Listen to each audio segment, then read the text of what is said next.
Hi guys, welcome back to a new video. My name is Dikshit and you're watching Dikshit Chalar's YouTube channel. Guys అయితే రీసెంట్గా JNAFAU BFA and B design phase 1 results and allotment అయితే వచ్చేసింది. So congratulations for those who got seat in the phase 1. And mainly ఈ వీడియోలో first ఫేజ్లో seats ఎన్ని fill అయ్యాయి and second ఫేజ్లో ఇంకెన్ని సీట్స్ ఖాళీగా ఉన్నాయి అనేది చెప్తాను. అండ్ అలాగే సీట్ వచ్చిన వాళ్ళ లిస్ట్ అండ్ అలాట్మెంట్ ఆర్డర్ ఎలా డౌన్లోడ్ చేసుకోవాలి అనేది కూడా ఈ వీడియోలో క్లియర్గా చెప్తాను. అండ్ అలాగే చాలామందికి ట్యూషన్ ఫీ ఆర్ చాలా ఏదైతే ఉందో అది ఎక్కడ పే చేయాలి, ఎలా పే చేయాలనే డౌట్ అయితే ఉంది. సో అది కూడా చెప్తాను. ఫస్ట్ ఫేజ్లో సీట్ వచ్చిన వాళ్ళు ఎవరైతే ఉన్నారో వాళ్ళకి ఆల్రెడీ రిజిస్టర్ మొబైల్ నెంబర్కి ఈ విధంగా మెసేజ్ అయితే వచ్చే ఉంటుంది. సో వాళ్ళు ఇక్కడ నుండి మీరు వెబ్సైట్లో నుండి మీ అలాట్మెంట్ ఆర్డర్ అయితే డౌన్లోడ్ చేసుకోవచ్చు. ఇక్కడ BFA and B design seat allotment phase 1 అనే ఆప్షన్ పైన ట్యాప్ చేయండి. తర్వాత రైట్ సైడ్లో వెబ్ అలాట్మెంట్స్ ఫస్ట్ ఫేజ్ అని చూపిస్తుంది. ఆ ఆప్షన్ని ఓపెన్ చేయండి. అండ్ అలాగే ఇక్కడ కింద ఎన్ఐఎస్ సీట్ అలాట్మెంట్స్ లిస్ట్ అయితే చూడవచ్చు. అలాట్మెంట్ ఆర్డర్ డౌన్లోడ్ చేసుకోవడానికి ఫస్ట్ ఆప్షన్ పైన ట్యాప్ చేయండి. తర్వాత ఇక్కడ మీకు స్టూడెంట్ వైజ్ అనే ఫస్ట్ ఆప్షన్ కనిపిస్తుంది. స్టూడెంట్ వైజ్ అనే ఆప్షన్ పైన ట్యాప్ చేయండి. తర్వాత ఇక్కడ మీ hall ticket number, rank and mobile number enter చేయండి. ఒకవేళ మీకు సీట్ వచ్చినట్టయితే మీ అలాట్మెంట్ ఆర్డర్ అనేది చూపిస్తుంది. అక్కడ నుండి మీరు అలాట్మెంట్ ఆర్డర్ని డౌన్లోడ్ చేసుకోవచ్చు. ఇప్పుడు నేను ఇక్కడ వన్ ఆఫ్ అవర్ సబ్స్క్రైబర్ యొక్క డీటెయిల్స్ ఎంటర్ చేసి సబ్మిట్ చేస్తున్నాను. తర్వాత మీకు ఈ విధంగా first phase provisional allotment order అనేది చూపిస్తుంది. ఇక్కడ మీరు అలాట్మెంట్ డీటెయిల్స్ అయితే చూడవచ్చు. సో ఇతనికి కాలేజ్ ఆఫ్ ఫైనాన్స్లో యానిమేషన్ డిపార్ట్మెంట్లో సీట్ వచ్చింది. ఇక్కడ పైన లెఫ్ట్ సైడ్లో అండర్ విచ్ కేటగిరీ సీట్ వచ్చింది అనేది చూడవచ్చు. అండ్ అలాగే రైట్ సైడ్లో ఫీ కేటగిరీలో మీకు చూపిస్తుంది. అండ్ యానిమేషన్లో ఓన్లీ త్రిబుల్ కేటగిరీ ఉంటుంది, రెగ్యులర్ కేటగిరీ అనేది ఉండదు. ఇక్కడ ఫీ కేటగిరీ వచ్చేసి త్రిబుల్. అండ్ నెక్స్ట్ ఇక్కడ tuition fee fixed for the college are course ఇక్కడ చూడొచ్చు 55,000. And tentative fee payable is 55,000. అంటే మీరు ఇప్పుడు పే చేయాల్సింది 55,000. అండ్ ఇది వచ్చేసి ట్యూషన్ ఫీస్. ఇక్కడ టెంటేటివ్ ఫీ పేయబుల్లో మీకు టోటల్ ఫీ అనేది చూపిస్తుంది. ఒకవేళ మీరు ఫీ రీయింబర్స్మెంట్కి ఎలిజిబుల్ అయినట్టయితే మీ సర్టిఫికేట్స్ అనేది వెరిఫై చేసిన తర్వాత మీరు స్కాలర్షిప్కి అప్లై చేసినట్టయితే మీకు ఫీ రీయింబర్స్మెంట్ అనేది వస్తుంది. దీని ఇక్కడ మీరు 3 మెయిన్ పాయింట్స్ అయితే చూడొచ్చు. అందులో ఫస్ట్ వన్ వచ్చేసి download the provisional allotment order and challan pay the tuition fee if applicable. ఇక్కడ నుండి మీరు ప్రొవిజనల్ అలాట్మెంట్ ఆర్డర్ని డౌన్లోడ్ చేసుకొని సో మీరు చాలన్ ఫామ్ తీసుకొని మీరు ఈ ట్యూషన్ ఫీ ఎంతైతే ఉందో ఆ ఫీజుని పే చేయాల్సి ఉంటుంది.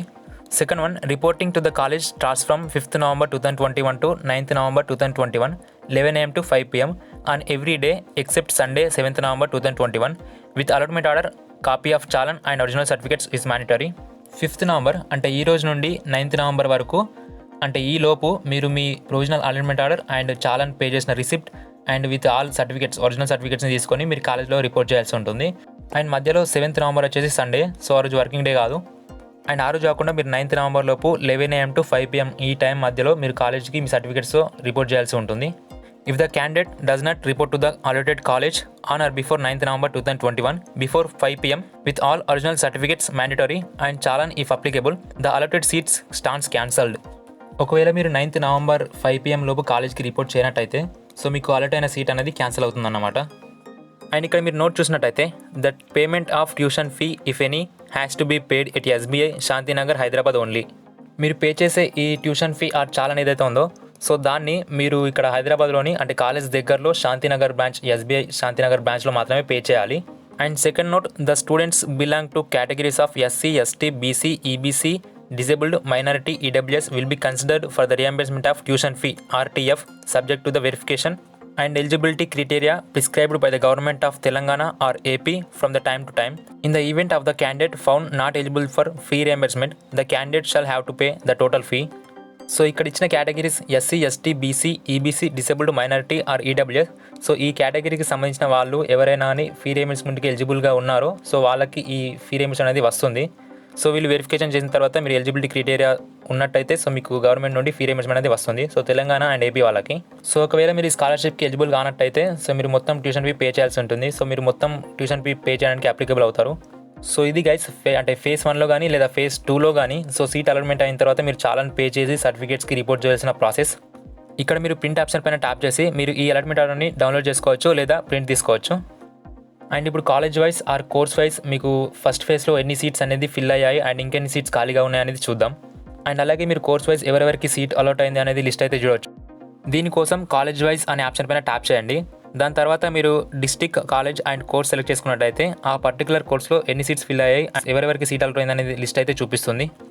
ఇప్పుడు JNAFAలోని కాలేజ్ ఆఫ్ ఫైనాన్స్లో అంటే అప్లైడ్ కానీ యానిమేషన్ కానీ ఫోటోగ్రఫీ, స్కల్ప్చర్ అండ్ పెయింటింగ్ ఈ డిపార్ట్మెంట్ అనేవి కాలేజ్ ఆఫ్ ఫైనాన్స్ కిందకి వస్తాయి. అండ్ మీకు B design, bachelor of design or interior design ఏదైతే ఉందో సో అదనేది SOPA school of planning and architecture కిందకి వస్తుంది. ఫస్ట్ ఇప్పుడు కాలేజ్ ఆఫ్ ఫైనాన్స్లోని ఒక్కో కోర్స్ అలాట్మెంట్ డీటెయిల్స్ అయితే చూద్దాం. సో ఫస్ట్ యానిమేషన్ డిపార్ట్మెంట్లోని లిస్ట్ అయితే చూద్దాం.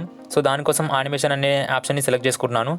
తర్వాత దీన్ని సబ్మిట్ చేసినట్టయితే మీకు ఫేజ్ 1లో ఎవరెవరికి అంటే యానిమేషన్ డిపార్ట్మెంట్లో సీట్ వచ్చింది అనే లిస్ట్ అయితే చూడొచ్చు.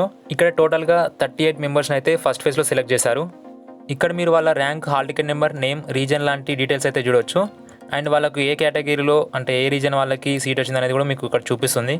సో యానిమేషన్ కోర్స్లో అవుట్ ఆఫ్ 60 స్టూడెంట్స్లో మీకు 38 స్టూడెంట్స్ని అయితే ఫేజ్ 1లో సెలెక్ట్ చేశారు. అంటే రిమైనింగ్ 22 సీట్స్ అనేవి ఖాళీగా ఉన్నాయి ఫేజ్ 2లోకి. అలాగే ఇప్పుడు కాలేజ్ ఆఫ్ ఫైన్ ఆర్ట్స్లో నెక్స్ట్ అప్లైడ్ కోర్స్లో ఎవరెవరికి సీట్ వచ్చింది అనేది చూద్దాం. ఇక్కడ సేమ్ మీరు ఎవరెవరికి సీట్ వచ్చిందనే లిస్ట్ అయితే చూడొచ్చు. అండ్ ఇక్కడ రైట్ సైడ్లో అలాట్మెంట్ డీటెయిల్స్లో మీకు ఏ రీజన్ వాళ్ళకి ఏ కేటగిరీలో సీట్ వచ్చింది అనేది చూడొచ్చు.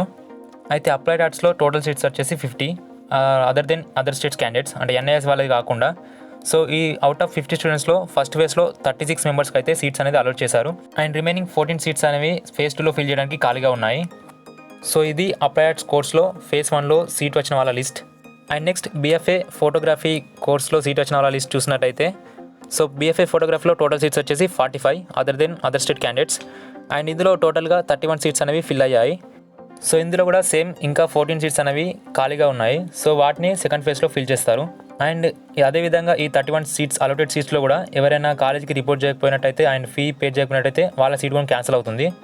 సో వీటిని కూడా మీరు సెకండ్ ఫేజ్లో ఫిల్ చేస్తారు. అండ్ నెక్స్ట్ BFAలోని పెయింటింగ్ కోర్స్లో సీట్ వచ్చిన వాళ్ళ లిస్ట్ చూసినట్టయితే, సో BFA పెయింటింగ్లో టోటల్ సీట్స్ వచ్చేసి 35. అండ్ ఇందులో 21 సీట్స్ అనేవి ఫేజ్ 1లో ఫిల్ అయ్యాయి. అండ్ ఇందులో కూడా సేమ్ అంటే రిమైనింగ్ ఇంకా 14 సీట్స్ అయితే ఖాళీగా ఉన్నాయి. అండ్ పెయింటింగ్ డిపార్ట్మెంట్లో NIS సీట్స్ వచ్చేసి 2, అండ్ యానిమేషన్లో అండ్ అప్లైడ్స్లో 3, అండ్ ఫోటోగ్రఫీలో వచ్చేసి 2. సో ఈ సీట్స్ అనేవి కూడా NIS అలాట్మెంట్ అనేది జరిగింది. అండ్ ఇప్పుడు లాస్ట్లీ BFAలోని స్కల్ప్చర్ అలాట్మెంట్ లిస్ట్ అయితే చూద్దాం. అండ్ స్కల్ప్చర్లో టోటల్గా ఓన్లీ 20 సీట్స్ అనేవి ఉంటాయి. అండ్ NIS వాళ్ళకి 1 సీట్ అనేది ఉంటుంది. అండ్ ఇందులో ఓన్లీ 8 సీట్స్ అనేవి ఫిల్ చేశారు. సో రిమైనింగ్ 12 సీట్స్ అయితే ఖాళీగా ఉన్నాయి. అండ్ ఆ సీట్స్ కూడా మీకు సెకండ్ ఫేజ్లో చూడొచ్చు. ఇప్పుడు టోటల్ కంప్లీట్ BFAలోని సీట్స్ చూసినట్టయితే మీకు టోటల్గా 210 సీట్స్ అయితే ఉంటాయి. And plus 11 seats for NIS candidates. So ఈ టోటల్గా ఈ 210 సీట్స్లో మీకు ఇప్పుడు 134 సీట్స్ అనేవి ఫిల్ అయ్యాయి. అండ్ రిమైనింగ్ 76 అనేవి ఖాళీగా ఉన్నాయి. సో ఫస్ట్ ఫేజ్లో సీట్ రాని వారు ఎవరైతే ఉన్నారో సో వాళ్ళు తప్పకుండా మీరు సెకండ్ ఫేజ్లో వెబ్ ఆప్షన్స్ అయితే పెట్టుకోండి. సో ఇంకా చాలానే సీట్స్ ఖాళీగా ఉన్నాయి కాబట్టి మీకు ఫస్ట్ ఫేజ్లో రాని వాళ్ళకి కూడా ఇప్పుడు సెకండ్ ఫేజ్లో సీట్ వచ్చే అవకాశం ఉంటుంది. గైస్ అయితే BFAలోని అంటే other than B design, so B design వాళ్ళకి కాకుండా సో ఓన్లీ BFAలో animation, applied, photography, painting and sculpture. So JNFAలోని BFAలో ఈ 5 కోర్సెస్ యొక్క టోటల్ సీట్ చూసినట్టయితే మీకు 210 సీట్స్ అయితే ఉంటాయి. ఇందులో అన్ని డిపార్ట్మెంట్స్కి కలిపి మీకు 134 సీట్స్ అయితే ఫిల్ అయ్యాయి. అండ్ ఇంకా రిమైనింగ్ 76 అయితే ఖాళీగా ఉన్నాయి. సో ఫస్ట్ ఫేజ్లో రాని వాళ్ళు తప్పకుండా సెకండ్ ఫేజ్లో ట్రై చేయండి. So this is only for BFA. And B డిజైన్లో చూసినట్టయితే ఇంటీరియర్ డిజైన్ కోర్స్లో మీకు టోటల్గా 60 సీట్స్ ఉంటాయి. And plus 3 seats for NIS candidates. And ఇప్పుడు మీరు 60 సీట్స్లో ఎంతమందికి ఇంటీరియర్ డిజైన్లో సీట్ వచ్చిందనేది చూద్దాం. సో ఇది ఫస్ట్ ఫేజ్లో. సో ఫస్ట్ ఫేజ్లో మీకు 36 సీట్స్ అయితే ఫిల్ అవ్వడం జరిగింది. అంటే B డిజైన్ ఇంటీరియర్ డిజైన్ కోర్స్లో కూడా మీకు ఇంకా 24 సీట్స్ అయితే ఖాళీగా ఉన్నాయి. So B design interior design కోర్స్లో కూడా మీరు ఫస్ట్ ఫేజ్లో సీట్ రాని వాళ్ళు తప్పకుండా సెకండ్ ఫేజ్లో వెబ్ ఆప్షన్స్ అయితే అటెండ్ అవ్వండి. సో గైస్ ఇప్పటివరకు మీరు చూసిన ఈ లిస్ట్ అనేది ఆర్ ఈ సీట్స్ అలాట్మెంట్ అనేది AP అండ్ తెలంగాణ రీజన్ వాళ్ళకి. అండ్ అదర్ స్టేట్స్ వాళ్ళకి నేషనల్ ఇంటిగ్రేషన్ స్కీమ్ NIS కింద అలాట్మెంట్ అయిన డీటెయిల్స్ అలాట్మెంట్ లిస్ట్ అయితే చూడొచ్చు. ఇక్కడ NIS సీట్ అలాట్మెంట్ 2021 అనే ఆప్షన్ పైన ట్యాప్ చేసినట్టయితే సో నేషనల్ ఇంటిగ్రేషన్ స్కీమ్లో ఎవరెవరికి సీట్ వచ్చిందనే లిస్ట్ అయితే ఉంటుంది. ఇక్కడ ఆల్రెడీ NIS కేటగిరీలో టోటల్ సీట్స్ అనేవి ఫిల్ అవ్వడం జరిగింది. ఒకవేళ ఇందులో ఎవరైనా కాలేజ్కి విదిన్ టైంలో రిపోర్ట్ చేయనట్టయితే ఆ సీట్ అనేది ఖాళీ అవ్వడం జరుగుతుంది. అండ్ అది కూడా మీకు సెకండ్ ఫేజ్లో ఫిల్ చేయడం జరుగుతుంది. సో గైస్ ఎట్ లాస్ట్ మీరు ఫస్ట్ ఫేజ్లో సీట్ రాని వారు ఎవరైతే ఉన్నారో సో వాళ్ళకి 11th and 12th నవంబర్ రోజున మీకు సెకండ్ ఫేజ్ వెబ్ ఆప్షన్స్ అయితే ఉంటుంది. సో ఫస్ట్ ఫేజ్లో సీట్ రాని వాళ్ళు ఎవరైతే ఉన్నారో వాళ్ళు తప్పకుండా సెకండ్ ఫేజ్లో వెబ్ ఆప్షన్స్ అయితే పెట్టుకోండి. అండ్ అలాగే ఫస్ట్ ఫేజ్లో మీకు మీ కోర్స్తో సాటిస్ఫై కాకపోతే మీరు సెకండ్ ఫేజ్లో కోర్స్ అయితే చేంజ్ చేసుకోవచ్చు. ఒకవేళ మీకు వేరే కోర్స్లో సీట్ వచ్చే ఛాన్స్ ఉంటే వస్తుంది. అండ్ ఇఫ్ నాట్ మీరు ఫస్ట్ ఫేజ్లో ట్యూషన్ ఫీ పే చేసి మీరు కాలేజ్కి రిపోర్ట్ చేసినట్టయితే మీకు ఈ ఫస్ట్ ఫేజ్లో వచ్చిన సీట్ అయితే అలాగే ఉంటుంది. సో గైస్ నా ఎక్స్ప్రెషన్ నచ్చినట్టయితే కామెంట్ చేయండి అండ్ అలాగే లైక్ చేయండి అండ్ సబ్స్క్రైబ్ చేసి సపోర్ట్ చేస్తూ ఉండండి. Thank you guys, thanks for watching.